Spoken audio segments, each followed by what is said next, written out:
In this video, I'm going to talk about when to use the present continuous to talk about future arrangements. In the next video, I'm going to compare the use of the present continuous and be going to talk about future plans.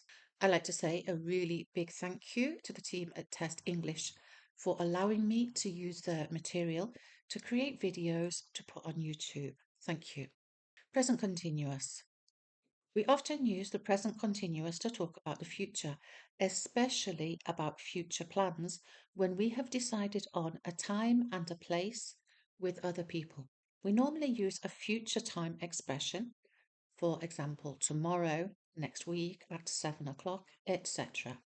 I'm meeting Sally at 7 o'clock. I've spoken to her and we have arranged to meet. I'm flying to New York tomorrow morning. I have the ticket. We're getting married next July. We have decided and we have probably already made reservations for the restaurant, etc.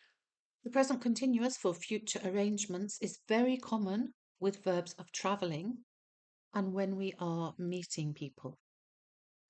I'm leaving very early tomorrow. I'm taking the 7:30 train. I'm playing golf with Jack next Saturday. Would you like to come?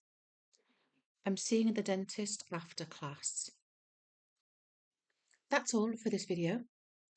Please give me a thumbs up and subscribe to the channel if you found this useful. Thank you.